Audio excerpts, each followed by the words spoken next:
What is up, everybody? Welcome back. It's episode 10 of Look Who's Chalking. Oh, yes, episode 10. I know you're going to say, but you missed last week, but we gave you an extra one early. That's what we knew we were going to potentially miss a week. It's like bye weeks. Everybody has a bye week, and we had our bye week last week.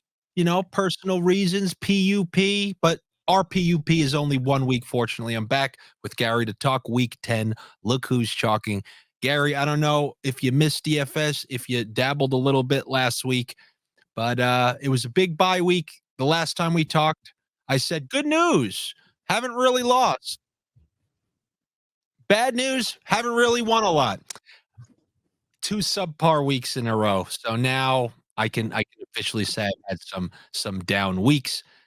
Hopefully I can make things right this week. I know you had a first look at the slate on your show earlier today. How do you want to lead off this episode as we return here? Yeah, I didn't do much last week. I think I played 2 lineups, and I did do a CJ Stroud lineup and a Joe Burrow lineup, so I made a little bit of money, but still nothing crazy. It reminded me when you were saying we gave you the preseason episode, so we were able to take off last week. It reminded me of like growing up when they would bank the snow days and you'd be able to take them at the end of the year. Those were the best. Yeah, of course. It's our rollover AT&T minutes. Yeah. We needed them. Yeah. We used that PTO. Yeah, and exactly. And we're good. We're good. That was good stuff.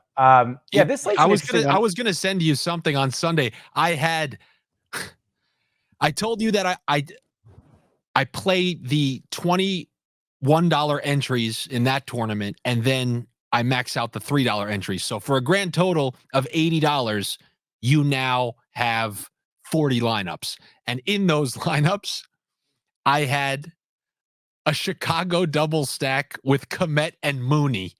And wow.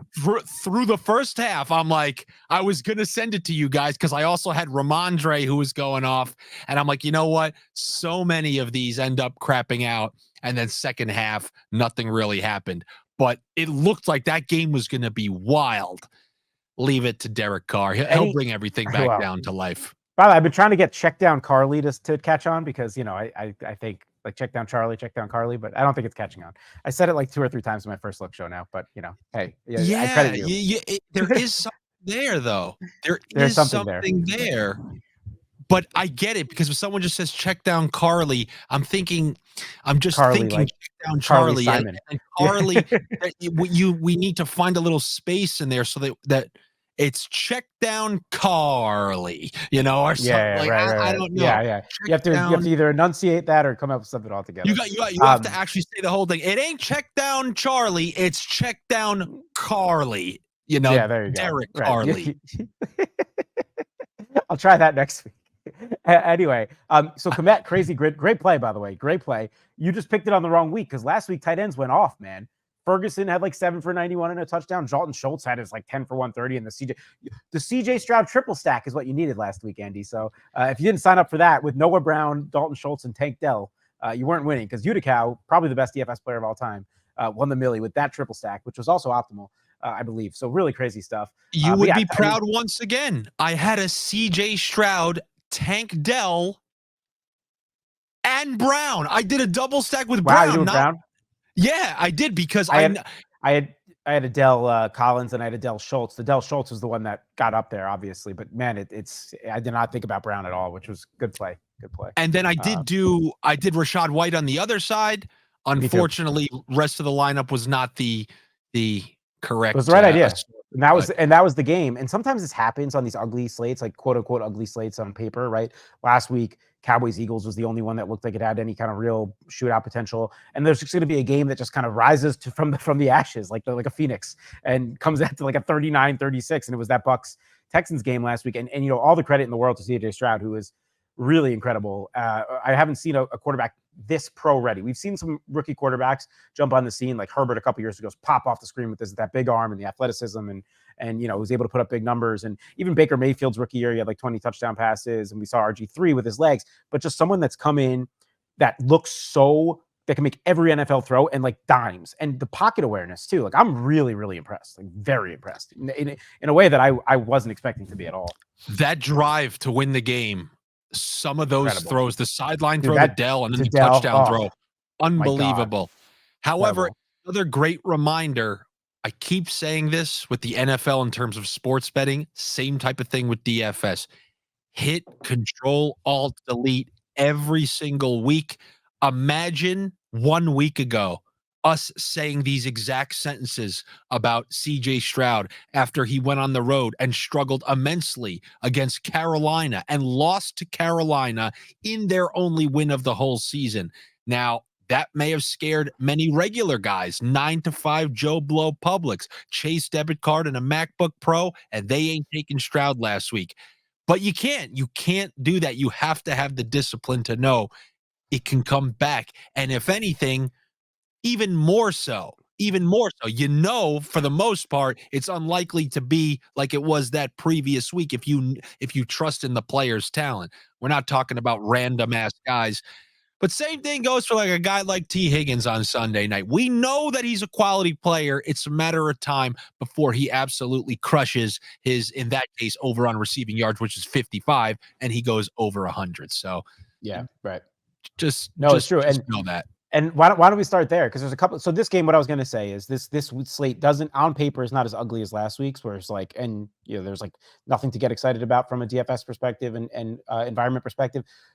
There's a couple, like the Chargers Lions definitely stands out as a 4:00 game, and then the other game that I think is interesting is this Bengals Texans game, which talk about things that you never thought in your life you would see. CJ Stroud, the third most expensive quarterback on the slate, and $100 more than Joe Burrow on the other side of that same game, which is just incredibly hard to wrap your head around. That because they were priced while the Burrow game was going on, and it was one of those, or even earlier, yeah.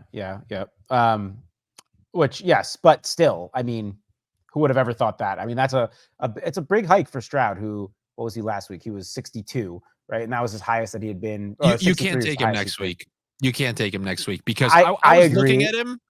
And look before last week. We obviously have seen him play well in previous spots. You kind of have to look. One thing that's not being talked about last week is the Bucs pass defense. Look what Josh Allen did to them the previous week. So they have a good run defense. You have to throw. And then they happen to score. They happen to be scoring in the previous game. Now, I guess you can definitely make the argument that Cincinnati can get up, which will force Houston to throw more.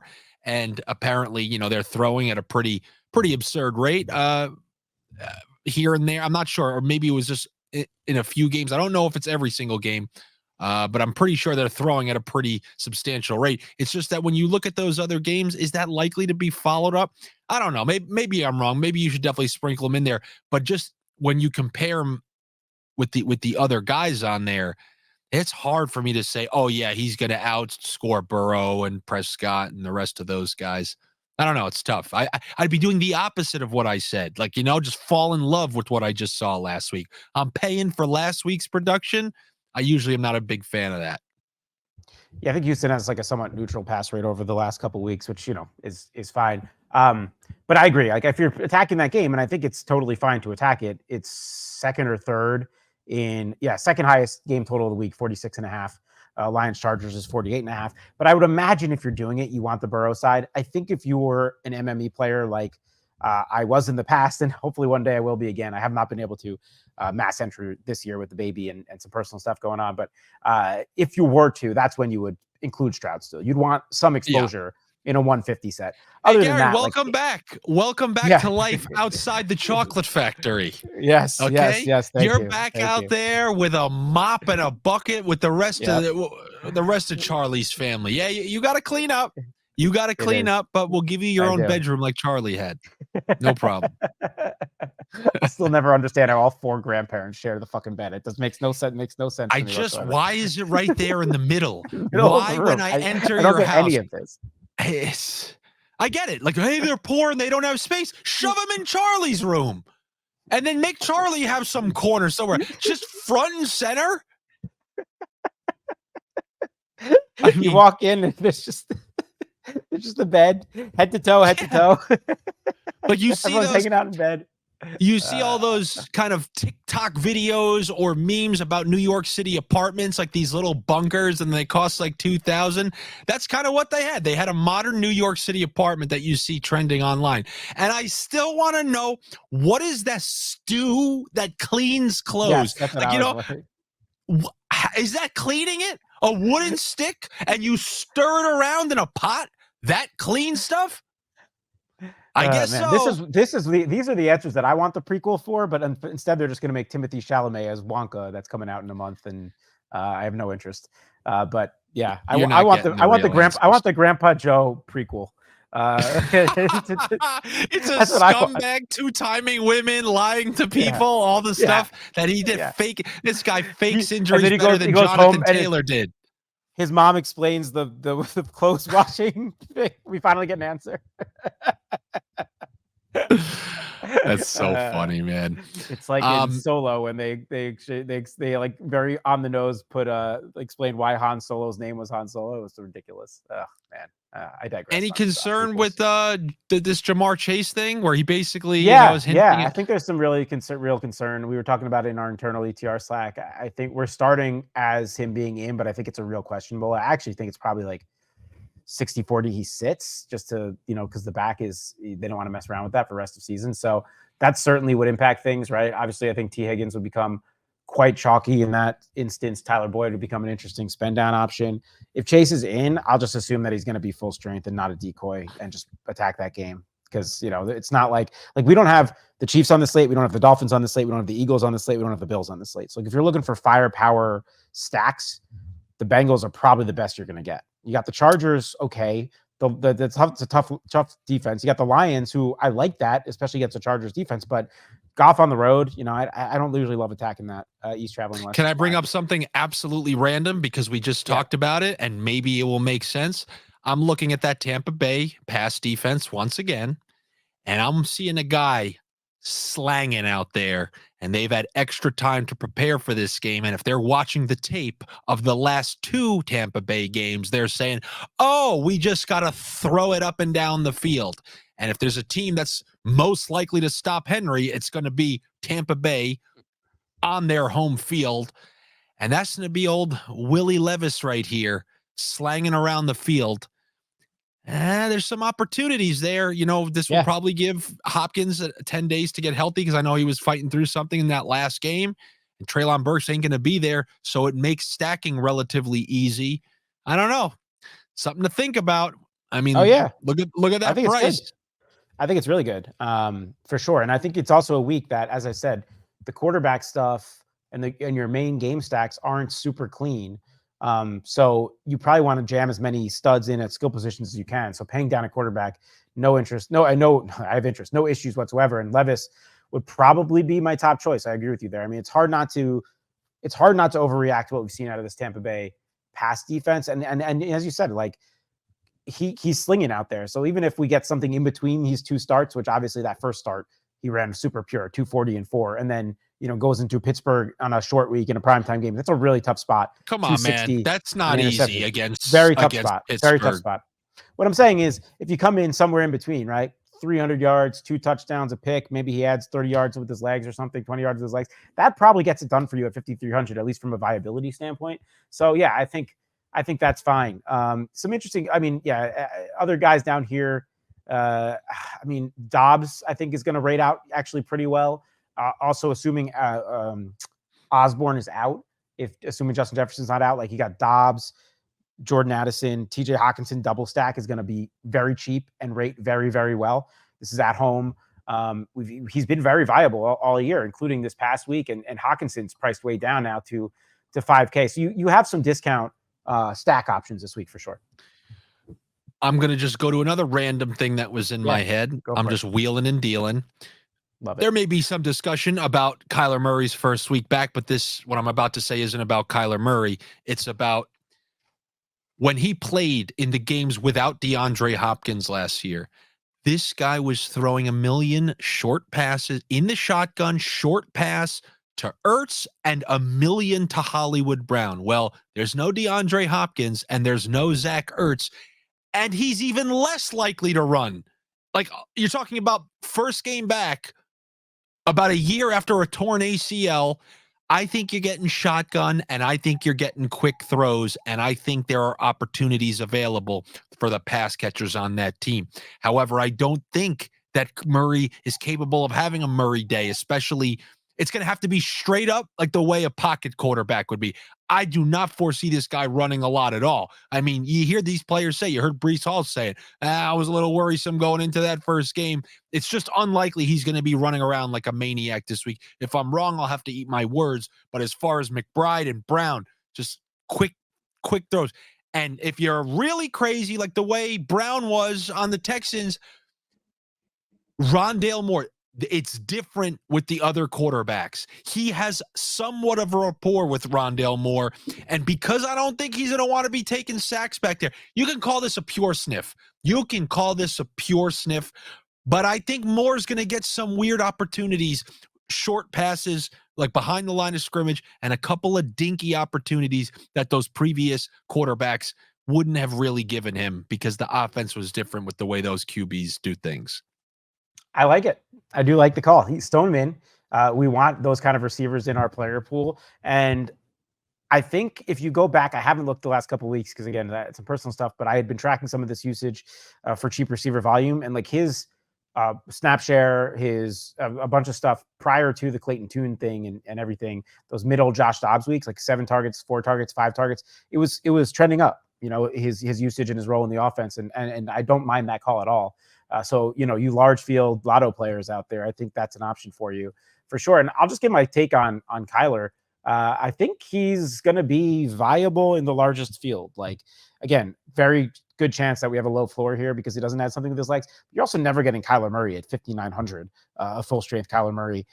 Again, uglyish quarterback week, right? Even your spend up options besides Herbert, Lamar gets the toughest defense in the league.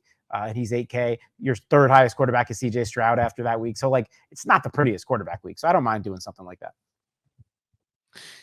Yeah, looking at that Herbert, I think that might be it. I think that might be a good one. It's hard to not like it. I guess if you want to paint the bear case, it's short week. Lions have a good defense, and they're coming off a bye. Herbert traveling back home. And also we could getting back into that ceiling conversation, right? We had that 30-point game week 3. It's been the 1 30-point game in a year and a half now. It's literally been, a season and a half. Yeah. Which I know we were talking, the shoulder last year and everything like that, but it's just these Chargers, man, like they want to run the ball. And like I swear, Brandon Staley does everything he can to minimize the ceiling of his team. Like this team should be so much better than it is. And just every move that they make. And then obviously last night they get there from defensive and special teams and everything like that. And, he doesn't have to do anything. But I do think, now they're coming off 2 straight wins, put up 57 points in the past 2 weeks. I think they want to keep that ball rolling. I do think the 48.5 on this game is right. I think it has the highest chance to shoot out. But I do think that there's a downside to it as well. Like Chargers being Chargers, the Lions on the road, et cetera. But I do like I like the stew ingredients of the Lions being on the road. To me, that helps things out because I believe other teams can score more on them. I mean, the last time we saw them on the road, Lamar went absolute bananas on them. Right. So, yeah, and you save $1,300 going from Herbert to Goff. I don't dislike it. And in fact, I liked a lot of the Lions offense. Like I don't think what we saw out of the Jets offense last night is at all indicative of what the Chargers defense is right now, right? We know the Chargers defense has been a funnel both on the ground and in the air this year, in previous years on the ground. And last night is Zach Wilson, a Jets completely depleted offensive line. Yeah. I don't want to read into that too much. Now we're getting a team coming off a bye with one of the best offensive lines in football with real Super Bowl aspirations in the Lions. Like I agree. I think they're going to be able to move the ball on them. So I like Goff. Looks like David Montgomery's coming back. I certainly like Amon-Ra. I like Laporta. Like, there's a lot of options here for you. This is. You're right, man. I look at this, and it is. We shouldn't write off Lamar because if you go back to week 4 in Cleveland, right? It's an even tougher spot. In Cleveland, the guy put up 29 points. Now he's coming off back-to-back 11. And this is what happens to Lamar. We all think of Lamar as a really high ceiling play, but people don't talk very much about how he's a low floor play. He's a legitimate low floor play. What makes Jalen Hurts so great is that maybe Lamar and Mahomes and Allen get to 40 points more often than Hurts, but no one gets to 25 points more often than Hurts. Hurts has like the highest floor of anyone. Lamar is not that guy. He's not the tush push guy. He's not the guy that's going to just get you there. You know, he's got these 10, 11, 12-point games in there. He's done it 4 times already this year. But he has 38s. He's got 35s. He did 30 against the Browns. Like, there's, especially on this slate where it's a little bit ugly, like he's one of the few guys that has a ceiling like he has, coming off back-to-back bad weeks. Talk about another team with super big Super Bowl aspirations, big game in division at home. I don't want to just write him off because the Browns are a good D. What a jackal, huh? I mean, just like that's crazy. That's like one of those graphs, just up, down, up, down. I guess let's talk a little bit about, this is kind of going to be one of my favorite bets of the week. And there's a player in that game who, assuming he's healthy, I'm going to really, this is me knowing the Kyle Shanahan ways. The last time I said that on here, we had the Devontae Smith nightmare. However, I'm calling San Francisco a guy who's been in jail who finally gets to go out on a first date with a woman. They cannot wait to release these frustrations of that time in jail, being that bye week after those 3 losses. Yeah. It was a series of unfortunate events. Now, after this bye, I really think they want to reestablish kind of what they had earlier in the year. I mean, when they are clicking, they are an unbelievable team. And I think Deebo Samuel not being there, I think people kind of overlook how important that was.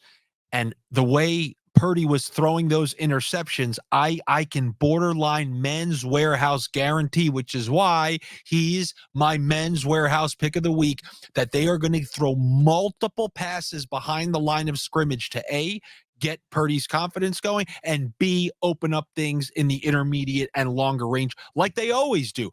All those Deebo throws where he fights for first downs and allows that offense to get into a good rhythm. And Jacksonville has had a good defense lately. They absolutely have. But when they decide to feature Deebo, and it's in specific games, and my nose is telling me it's going to be in this one. Put yourself in Shanahan's position. You have a potentially, a young quarterback going through his first struggles. What are you going to try to do?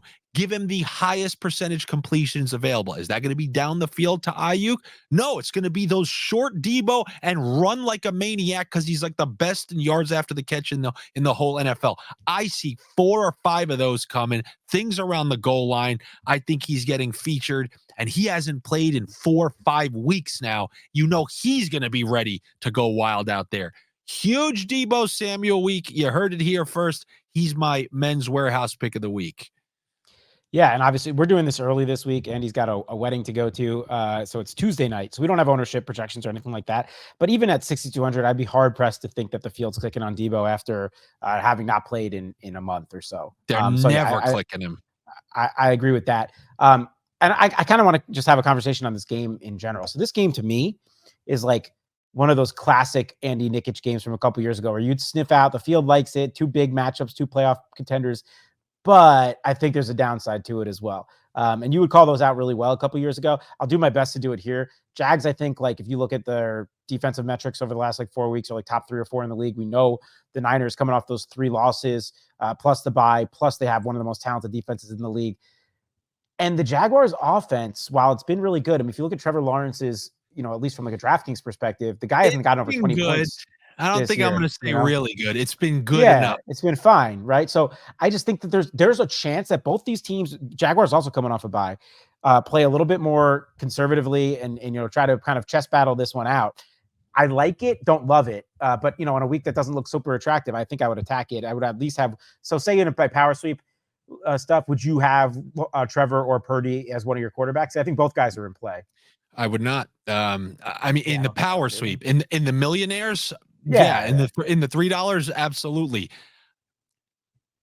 I tend to agree with you on this one because I think San Fran really wants a win. I don't think they're going to be taking all these chances. Like, let's say they're up 2 touchdowns. I don't think they're going to be, now let's re-input. I think they want to secure a win and get headed in the right direction. And you've seen many of these Jacksonville games. I guess the question is, if you're Jacksonville,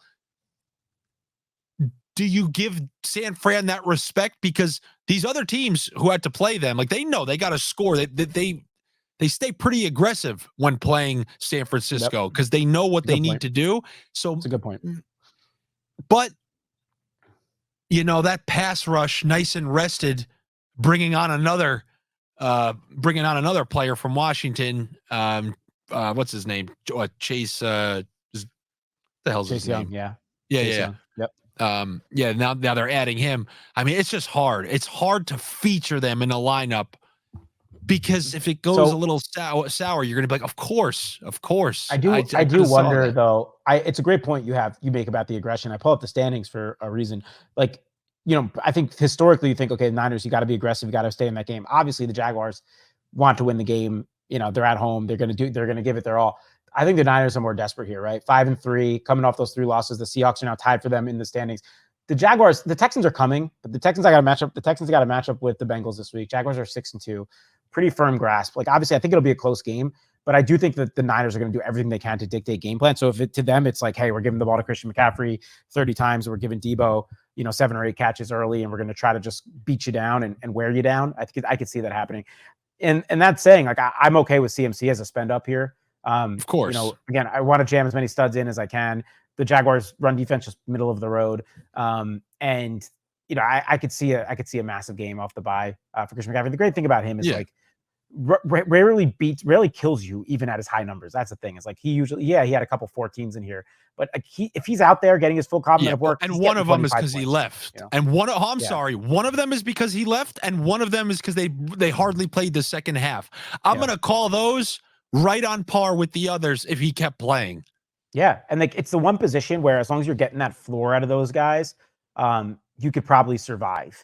Like you need to hit your receivers and tight ends on the nose. Running back gets so ugly all the time that like you can make an argument that just getting those raw points for Christian McCaffrey is great. And then obviously you also have the ceiling. So I think Christian McCaffrey, excellent spend up. I have a hard time ever poking holes in going there if you want to go there. Yeah, it's weird because there are definitely players that I like in that game. Not going to be seeing too much ETN out of me, I'll tell you that. So if somebody wants to go win the millionaire because someone ain't getting played, I mean, ETN. The problem here is he's a workhorse. My only issue is that it's like he's way underpriced. I don't know why they have not priced him up. Like he's 7,100. He's been between 69 and 7,200 the whole season. Yet he's been a top 3 fantasy running back. He's had 4 straight games between 23 and 40 DraftKings points. Like this is just a complete misprice. So I agree with you. Like I'm a little scared off from a matchup perspective, game environment perspective. But listen, he had 26 points against the Steelers in Pittsburgh, 23 points against the Saints, pretty good defense in New Orleans, 40 points against the Bills. Like I don't. Who am I to say that Travis Etienne isn't matchup proof? You know what? So. There's got to be a term for this. Like, stop talking yourself off it. Just stop talking about. Oh yeah. Just the guy doesn't mess up. Put him in, and then don't think about it again. Because you can't argue with that. Didn't matter what the matchup was. Road, home, London, didn't matter. He was killing it. So listen, he should not be behind Pollard, Henry, Saquon. Like he should be right up there between Kamara and Eckler based on what he's done in the last 4 games. So, I will say this: if Tony Pollard doesn't have a big game this week, I said the exact same thing. It's over. It's over. Yeah. It's over because they also know it won't be a situation like earlier in the year, like when even a couple weeks ago when they played the Rams. Hey, let's rest him in the 4th because they're not valuing him as that guy as much anymore. They're starting to give carries to the other guys because he's just not busting big plays. I don't know how much is on him. It's hard to tell because it does seem like there's not really gaping holes for him like when he played last year. He was burst through the line of scrimmage and then up the sideline. But if he can't get going against the Giants, Josh Jacobs waiting a long time for his first game. That came last week. If Pollard can't get it this week, man, that's bad, Jerry. Real bad. I completely agree with you. And yeah, I think it's a mixture of both, like the style of their offense, their offensive line, but also the explosive play metrics. And if you look some of, his whatever explosiveness, all the analytic geeks break down, they have said that stuff is certainly decreased this year from last year. His one game that he's eclipsed 20 points was in week 1 against the Giants in a blowout. What does this project for? Another giant blowout, right? Quite literally. So yeah, I mean, I think 20 points easily should be the expectations for Pollard this week. And at 73, that's okay. You want that 25-30, which I also think is in there for sure. I'll say this. If there's one strength of the Giants in any way, shape, or form, it's still in the front seven. However, they're going to be on the field the whole game. Like, he's going to be able to wear it down. So, yeah. Now, I have to go to a wedding. Fortunately for me, it's not extremely formal. It's more on the casual end. I was hoping that you could be a little more formal, put on your suit, and maybe dish out a little something over at the Men's Warehouse that is potentially sticking out to you. Could be anything on our Wheel of Fortune board right here. I know it's early. It's hard to kind of predict because it's hard for me without ownership. That's what's hard for me with no ownership. But I do think there's a bunch of interesting names for sure. So let me try to sniff out one for you that I don't think will be very heavily owned.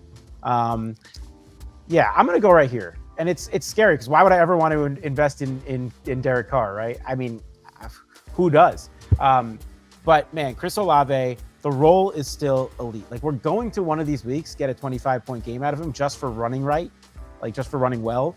There's positive regression coming here. He's been a target monster. I don't have the exact target share numbers in front of me, but he's been double-digit targets in all games but 4 this year. Hasn't had a 100-yard game since week 3.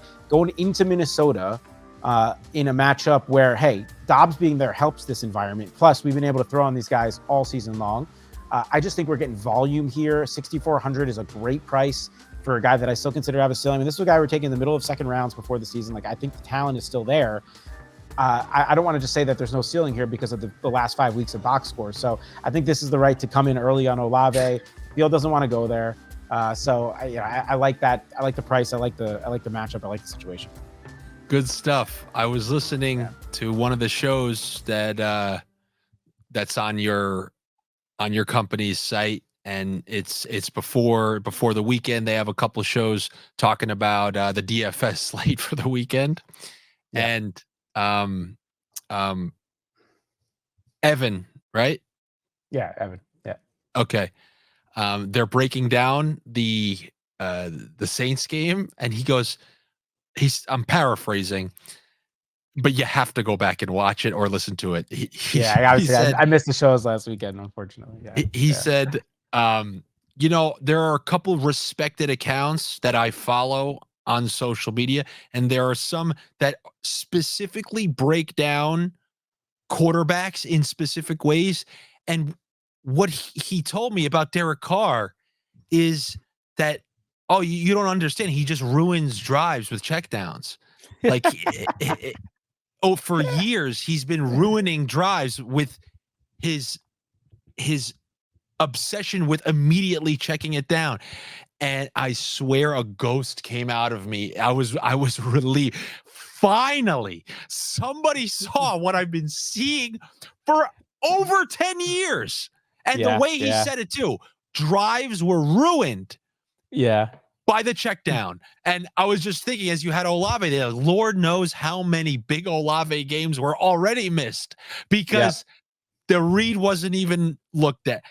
I know we've already said, like, hey man, you got your win on that. Good job. You know what? When I heard that one, so true, you're gonna die when he says it, man. The way he says it, like, it's a reveal. Like, who was it on? I caught Francess and Friends last week, and I don't know if it was Greg or Dave who you said, like, it was the perfect epitome of all these people every year that you're saying get sucked into Carr because they see one pass of Rashid Shaheed for 35 yards.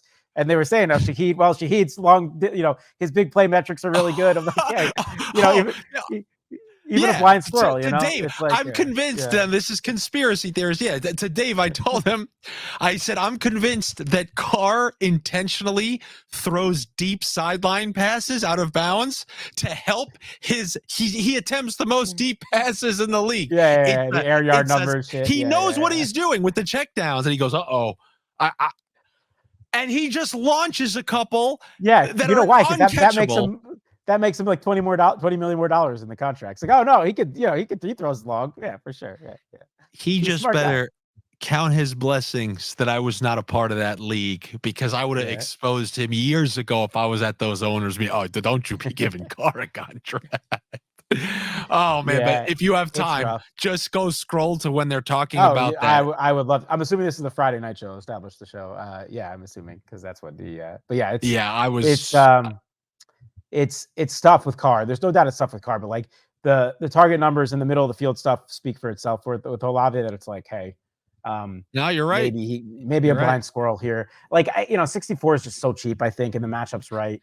Yo, well, why It's are an these interesting Bucks spot. receivers so much with Baker Mayfield? I'm looking last week. I go, no, I'm not even It's playing really them to be weird. contrarian. I know that, like, he had a long catch at the end of the game that kind of saves his day a little bit. But man, is he ever gonna have 8 for 135 and 2? I just feel like, man, I know he had a couple nice games early in the year, but the narrative was, oh, Baker Mayfield can kind of sustain Mike Evans. Not Mike Evans is an absolute stud like St. Brown or something. Yeah, it's weird, and this is where DraftKings pricing this year has been so strange. Like they've been really slow to react to things, and fast to react to others. So like CJ Stroud getting shot up to the third most expensive quarterback, but Mike Evans just been sitting in the low 7Ks for forever. And to an extent, I get it. I mean, the underlying stuff's still there. He's leading the team in target share and big play stuff and all that. He had that huge game against Chicago. And he's been right around 20 points a couple other games, but I agree. Like with the floor here and with the Buccaneers offense, like we should be talking about him in the same range as Chris Olave, not in the same range as Amon-Ra St. Brown or whoever. I mean, he's 1,000 less than him, but he shouldn't be. I'll say this: he should not be leading the tier of the Evans, Ayuk, Metcalf, Nico tier. He should be at the bottom of that tier, right? So that's kind of That's where we're interesting at. that Nico got a bump despite him not Yeah, having like a huge game. Very Nico's interesting. going to fall through the cracks big time this week because he got a huge bump. And I don't know if that's kind of like algorithm, like wide receiver one on an offense that just went off. But he got a huge bump and Tank Dell did not. So, I mean, that's going to make, I'd imagine Oh Tank Dell only yeah. goes up 200. Nico goes up like 1,000. I So I'd can't even imagine. see Tank Dell on that screen. That's how much chalk is in between me and him right now. Yeah. That's White And Walker. you That's you the and you White wouldn't believe it. Chalkers. No, you wouldn't believe it. Noah Brown is up to 7K. No, I'm just kidding. Who knows? I was calling him by mistake. I was calling him Pharaoh Brown. Oh And God. when I was watching with my friends. Yeah, that's funny. I think guess he's that on. was a tight end, right? Yeah, I think he's on the Patriots now. Pharaoh Brown. I believe so. So yeah, T will be mega chalk without Chase, right? I mean, just going through some of these other receivers quickly. Boyd also same deal. I'm at the point where, listen, if I miss on these Packers guys, fine, but I need to see it from Jordan Love. So going into Pittsburgh, I've been sucked into the Christian Watson below 5K or at 5K for 3 straight weeks, and I'm getting like goose eggs. So I don't want to be like, I don't want to completely write it off as a tournament player, but man, I'm talking like 2%, 1% share in any kind of portfolio. Where's my guy Deontay Johnson? How much did they Yeah, price him in his 10 catches a game? He's still good play. 5,400 for sure, still a good play. That's it? Yeah.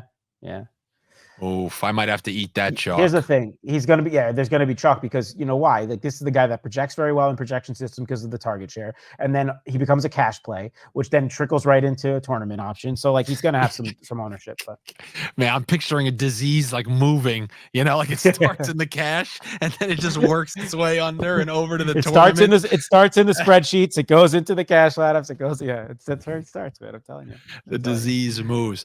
All right. By the way, speaking of a shocking sticker price, 5,600 on Calvin Ridley. He was 400 less than Christian Kirk.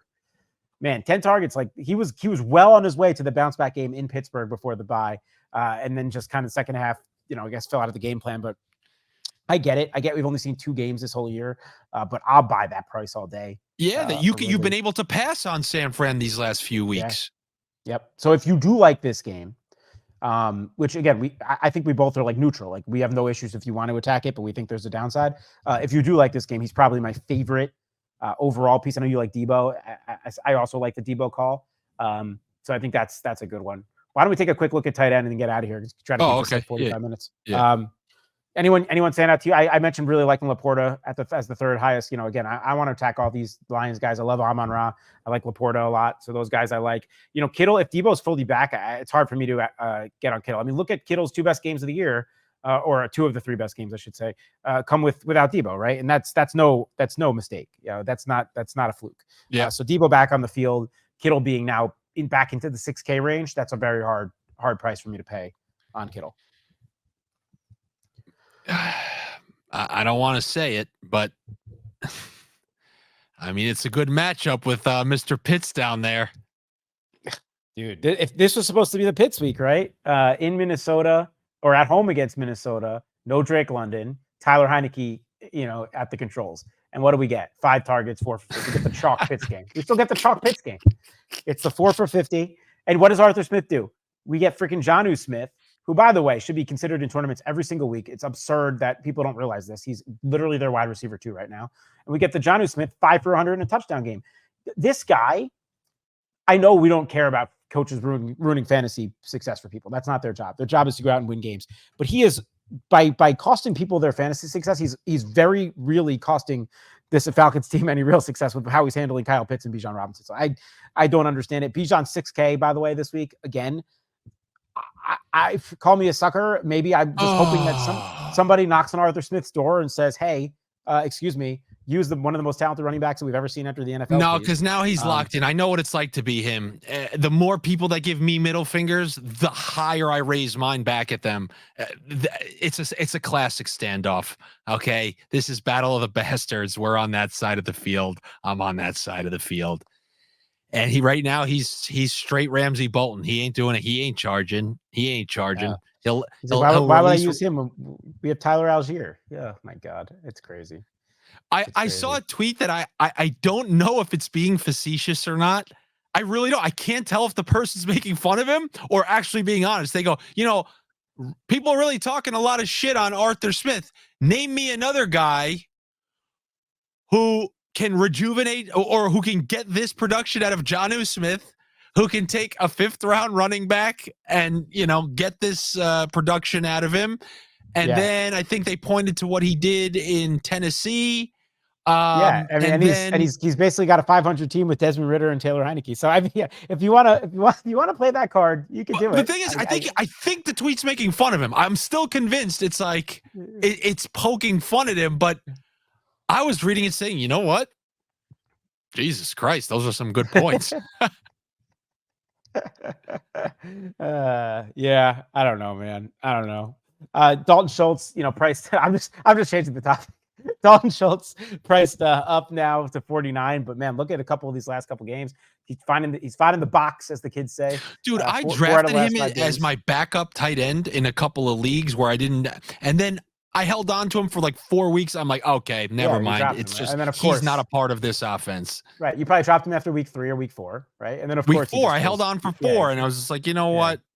And then he goes 65 in a touchdown, 61 in a touchdown, fluke week 130 in a touchdown. Hey, come on. It's crazy. Yeah. Hey, well, we didn't have an I'm sick, so I'm sick. Yeah, no, for sure. And honestly, Robert Woods being out, I thought was going to be the best thing for him. Like, Robert Woods was, he doesn't really have it anymore, but he was still demanding a lot of snaps and a lot of targets. But no, I guess he doesn't really matter because Noah Brown could produce, and so can Dalton Schultz. And this whole Texans offense, which, by the way, it just shows you how bad we are at all this. Like, everyone coming into the season, oh my God, the Texans have the worst set of receivers I've ever seen in my life. That's what I've heard. I heard people saying in August. This is the worst set of pass catchers I've ever seen a rookie quarterback have. And not only is that not true. What did they think about Carolina? Adam Thielen. We love Mingo. I'm still on the Terrace Marshall train. Blah, blah, blah, blah. Oh, DJ Chark. DJ Chark loves the big play. Blah, blah. People talk themselves into all this garbage. And not only is that not true about this Texans pass catching core, they're great. Like, they are a top 15, top 12-ish group in the league. Schultz is a top 12 tight end. People thought that he was a little bit more. You would have sounded like Tony the Tiger. You went up a little. You went, they're great. You gave a Tony the Tiger right there. Man, but listen, our boy Nico, we knew we were on Nico for a couple years. Talented 2nd-round player from Michigan. Tank Dell. Everyone watched that one preseason game because it was the first one. He went nuts. People were like, oh, preseason, you can't put any stock in preseason, blah, blah, blah, blah. Yeah, that's true 80% of the time. There's still 20% chance that that's not true. And then Schultz, who everyone's like, oh, yeah, just a product of the Cowboys system. Dak loves that middle of the field, blah, blah, blah. They gave him a contract, and he's producing. Noah Brown, is a veteran. Robert Woods is a veteran. Like, maybe they're not top 12, but they're probably the 15th best unit in the league, and Stroud is great. Who did they bring in to be their offensive coordinator? Yeah, good question. Who was it? I'm forgetting, but I think that has to do with it a little bit because I was Slowick. All right, hey, Bobby. He's a young dude. Yeah, this dude's super young. That's what it is. He's like 36, and he was a Shanahan guy. Yeah, yeah. Mm-hmm. So I think you know how certainly, everyone, well, I'm just making this up. You know how everyone declares the coaching tree that they like? Nobody does that. Not a single yeah. person does that. Put your But flag down on your coaching tree of choice. That's our yeah, new game. That's our I'm on offseason pod next year. I'm on the Shanahan coaching tree. That's Yeah, me, man. I like what they're doing over there. I know they're not great at the comebacks. They got to figure out a way to get that going. But man, when it comes to like an efficient offense and using your pieces and getting the most out of them, I'm a big fan of what they're doing. And then yeah, like yeah. then there's that branches out to like McDaniels and stuff like that. I don't know, man. That's some No, the good shit out there. Shanahan coaching tree is an awesome one. You could really date that all the way back to Mike Shanahan. So if you really want to go crazy, you can do that. No, So, I cut mine off at Kyle. I don't want those you damn start stretch runs. you start with Kyle. You don't want to Yeah, go up. because I think Kyle knew he needed to upgrade a little bit and get more involved, throwing the ball. Yeah, The old Shanahan, I feel like it was a lot of stretch run and then, play action every once in a while, bootlegs. No. I'm a fan of what Kyle's doing out there and his disciples, even though I can't even yeah. name that many more of them.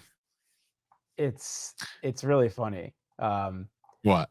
If the coaching tree is a good one. You got Mike McDaniel and Matt LaFleur and it's weird because there is some and McVay and there is some there's like this interloop between some of the old guys that used to work with Mike because like Kubiak and all these other guys that like intertwined with McVay and some of these other dudes and Vrabel and like a lot of it kind of just got What all coaching mixed tree are up. you on? What's my favorite coaching tree? Yeah, who's your That's style? that's a good question. I mean, are we talking current or all time? Because all time, it's got to be Parcells. It doesn't get any better than that. Okay, so you're kind of Parcells Belichick. but I'm not Belichick. See, I'm not Belichick. I don't want nothing to do with Belichick's coaching tree. It's been terrible. Okay, that's But fair. If I get to cut it off, off at the older Shanahan, you can cut it off after Belichick. Parcells breeded Belichick and Romeo Crennel and all those dudes. Tom Coughlin, everyone. Great. I gotcha. Yeah, the disciplinarians. I got you. All right. Well, that's a good place. That's my personality, Andy. That's scary for you. All right, everybody. Thank you so much for coming back once again, Gary. Happy to be back for another week here.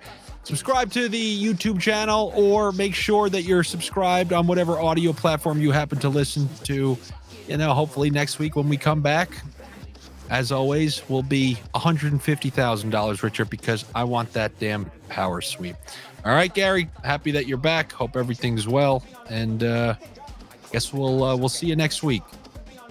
Take care, everyone.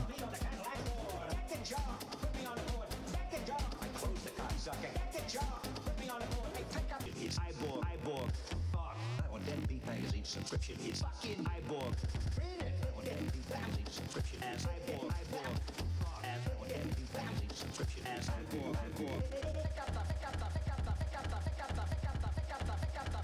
Fucking chalk.